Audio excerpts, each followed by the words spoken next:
Alex, I don't believe in evolution Jones has a new video.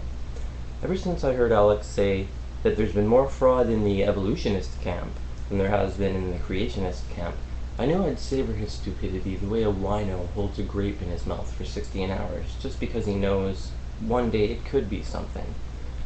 So he's got a new video about Wall Street where he goes off saying a bunch of stupid crap as usual. And while this isn't as funny as, say, the light bulbs are out to get me clips, or, you know, his worries about the Large Hadron Collider, he does seem to be concerned about organic grassroots activism. He seems to be surprised, just like the media is, that there seems to be such an upspring of young people, and then actually now unions have joined Anonymous and Adbusters in the protests. Just really quickly, I'd like you to all support Anonymous, Adbusters, and the Occupy Wall Street movement. As of October 15th, the idea is to occupy every major financial center in the world and demand change. If you don't know what's wrong with financial industry, I suggest you do some reading. I suggest you check out some HashyBee. I suggest you maybe see the documentary Inside Job. Not an Alex Jones documentary, mind you, an award-winning, well-done documentary. Anyway, so I have a bunch of videos I have to make myself. I had the best of my life the other day when I go to art school. I want to talk to you guys about a lot of stuff, but I had to respond to this quick. So, Alex implies here that basically we're all taking a nod from George Soros. So while I was sitting in the treehouse Soros and I share in New York, it's our vacation treehouse, early fall for mushrooms and early spring. We just like to hang, you know, billionaire to wait slave, or billionaire wait slave. Anyway, and so I was sitting there with Soros and we watched his video, so I thought I'd watch it again and comment on it with you guys, or watch it again and comment on it for you all. I'm going to start it at 3 minutes and 6 seconds because it's painfully boring, and you'll have a link and you can watch the whole thing if you want to subject yourself to that, but here we go. And a lot of times I come on air months and months and months ahead of something big happening and predict it. But then other times, big events begin to unfold, and I sit back for a few weeks and don't really give you my take on it because I'm busy really letting the information stew in my own mind and really studying the situation before I voice my, not opinion, but my well-researched view on something. And that's what I'm going to tell you here right now. Now, this is a very sophisticated, nuanced position because it's reality-based. And if I don't address it properly, it will actually play into the left-right controlled opposition paradigm that the globalists are pushing. And if I don't position, because it's reality-based. As all great reality-based positions are, nuanced. I'm a fairly intelligent guy myself. I read a lot. I think I'm fairly sharp. At times life can seem overly complex, and at times it can seem overly simplistic. So, a lot of things in politics are nuanced and complex. But with this setup, you assume it's going to be something quite profound. Well, you'd be a fool to, but be ignorant to. Anyway, the point is, Alex then talks as if every last political, organically political action is really just puppeteering. I mean, obviously the Republican Democratic Party and a lot of the major parties in many nations are absolute corporatist swine. But the idea that there's no actual left and right push back and forth. There's not people that lean a bit left on certain issues and people that lean a bit right, and there's no organic political process. Regardless of how much money may corrupt it, in especially America. We'll get to Western Europe later. And if I do, which, by the way, does fabulously compared to America. Don't address it properly, it will actually play into the left-right controlled opposition paradigm that the globalists are pushing. So I want to be very, very clear about this. Wall Street has hijacked our republic. Wall Street is the opposite of free market.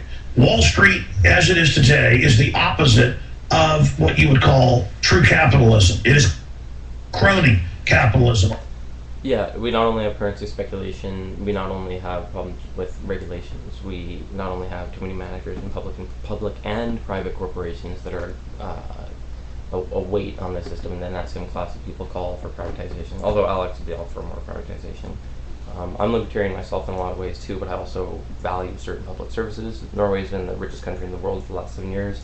Ted that floats all boats. Western Europe has the best standard of living in the world. But what Alex is going to try to do here, call true capitalism. It is crony capitalism or crony fascism. Is try to do something quite profound, actually. Is crony capitalism, the capitalism of Milton Friedman, complete deregulation, free trade, whatever, has been forced on South America in really violent means. You should read The Shock Doctrine by Naomi Klein. See the 6-minute documentary, mini documentary by Alfonso, whatever his name is, from Children of Men, the director of Children of Men, and Naomi Klein. And then there's a full-length documentary. Long story short, free market policies have been instituted through torture and force, not through openness and democracy. They tried to force a lot of stuff on South America. It didn't take. Just a quick example, try to keep things short. Unlike Alex, I'm trying to give a lot of facts. September 11th, 1973 is the other September 11th, as it's called, September 11th, 1973 in Chile. There were 2,000 people were murdered. They took the presidential palace was taken over. Augusto Pinochet was installed. He had a reign of terror that killed over 70,000 Chileans. That's how, this crony capitalism, he's right, there's a crony capitalism. There's a nasty form of capitalism out there that's around, and that's instituted through torture and war and whatever. However, because Alex is stupid, insider monopoly capitalism, which seeks to create communism and socialism in their own documents. Carol quickly wrote about it, of course. People from the outside, like Gary Allen, whose son now runs Politico. And yet, in every respect, if you were to look at complex economic issues where they're taking the last of resources, or the last of someone's indigenous wealth in resources, or the last of, exploiting their labor, or further exploiting their labor to the point where it's going to hit a breaking point, or their little nation's going to be overthrown by other people, blood from a stone type of things. Alex somehow thinks all of a sudden it's just going to switch to socialism. Okay, rich people that give money are good people, but anyway, Warren Buffett, atheists, Bill Gates, atheists, have both given away most of their fortunes. Warren Buffett gave $35 billion, biggest donation in history. In the Bible, they talk about how something about how basically a rich man has as much chance getting in through the gates of heaven as a camel has getting through the eye of a needle, which is kind of silly because the Catholic Church hoards money, and they live in a gold city where they hoard their money, spending it on keeping abuse victims quiet and shuffling around priests that we don't know about. Okay, and Alex is concerned about socialism, which, at least for Norway, their biggest problem in the last 5 years was right-wing lunatic who has ridiculous economic views, not to mention social and immigration views. And Alex is afraid that all these cutthroat capitalists are going to go from absolutely raping the planet to somehow going, you know what? Let's make less money. Let's provide better jobs. What are you, fucking stupid? That's what the pushback is all about. That's what the pushback is about. In many cases, anyway. For some, more conservatively leaning people, their pushback may be different, but that's a large part of what the pushback is about. Is stagnating wages, lowering quality of life, and you're afraid they're going to suddenly unveil socialism. Okay, all right, you're stupid.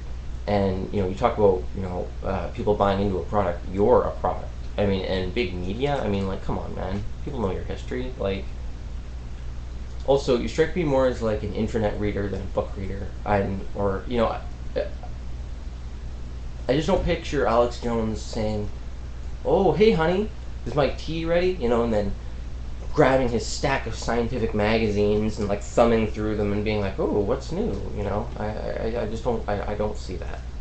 I was able to break it down and not dare call a conspiracy back in the early 1970s. And of course, his book just basically mirrors what's admitted by Colonel Quigley and others. But without getting too too academic here with you today. I want you to listen to me very, very, very carefully. Let's not get too academic. The last thing we'd want to do is turn people off with academics. Let's keep it light and breezy, full of bullshit. There are a lot of good people involved in this Occupy Wall Street movement. I live in Vancouver, BC. Adbusters started it. I thought you did a lot of research. It was started by Adbusters. Anonymous is considered to be pretty cool. You know what? They are cool. Listen to the music. The music is cool. They hack mega corporations to fuck with WikiLeaks. What's cooler than that? Costing corporations millions of dollars. That's pretty cool. I've read Adbusters for years. A lot of people haven't paid attention to it. But, you know, you do all this research and you missed who started this and everything, and I'm getting ahead of myself, but let's continue. Wall Street is the problem. But it's a sophisticated problem, and the globalists have camouflaged themselves well. But if you do the research, it's ridiculous how they stick out like a sore thumb. It's like one of those hidden image, paintings that you look at, you don't see it, and once you see it, you can't believe you didn't see it before. Even your analogies suck. So here's what's happening. In the last 2 weeks since this Occupy Wall Street thing has begun, we've interviewed Luke Rudowski on the ground, we've interviewed other activists that have been there. The police have been out of control, beating up peaceful protesters, arresting media people. It's been terrible. But you have to ask yourself, who is organizing the Occupy Wall Street movement? If you did research, you'd find out it was started by Adbusters. There's only 300 people there, and then Kali Lawson from Adbusters, who lives in Vancouver. I live in Vancouver, by the way. Thought you did a lot of research. Anyway, he decided to bust 20,000 people down there because he's fairly wealthy. He owns the left-wing magazine Adbusters. It's critical of corporate power. People that used to be in the design industry working for corporations, various activists. They make stuff that makes people think, philosophy, etc. Anti-corporate memes and subverts. And so they decided to try to bust 20,000 people. Then Anonymous decided they're joining in. Now the unions are joining in, and now we're all joining in. And students, unions, Anonymous, Adbusters, average workers. There's 99% versus 1%. I mean, where do you really want to be, like, at this time in history? You want to be, like, off to the side, like, thumb fiddling with your hands, like, oh, maybe the bankers are behind this too. Oh, everything's a video game. I used to love the game Shadowrun, but, like, life isn't Shadowrun, Alex. And of all the different groups that are there taking part in it, the libertarian groups, the conservative groups, the liberal groups, the socialist groups, the communist groups, that whole spectrum, in the fetters, Ron Paul supporters, you name it. Of that entire spectrum of people, who originally organized it? A. Research. And Adbusters. B. Who is the mainstream corporate war media giving attention to? And they've barely started giving attention to anyone, and some of the coverage has been bad. Actually, the best coverage so far has been Keith Olbermann when he had his first show back online. Then you'll understand what the goal of this is. Okay? But first, let me state our executive summary of this, and then I will go through the evidence of it. We're going to have more articles out tomorrow. I've been researching it for 2 weeks. I can now definitively tell you what this is. You're a smart guy. George Soros linked in White House linked groups and known White House and Democratic Party operatives. That's funny. Wasn't there an article published today? Because I actually keep up with the news, and not just in a narrow fashion. By the way, can't wait to read Michael Shermer's new book about how we create a lot of our own reality by filtering our politics and then, sort of prejudging things. It's like challenging myself that way. Anyway, wasn't there an article in the Toronto Star about how the anti-Wall Street people aren't the Obama crowd because they have plenty to say against Obama? And if you knew anything about, say, 4chan, or Anonymous and stuff like this, started in 4chan, 7chan, etc., if you knew anything about Adbusters, if you knew anything about the wider movement around you, if you weren't an insulated product, an insulated, hyperbolic, sweaty, monkey, man-child product of some kind, you would realize what's happening around you. But apparently that will never be.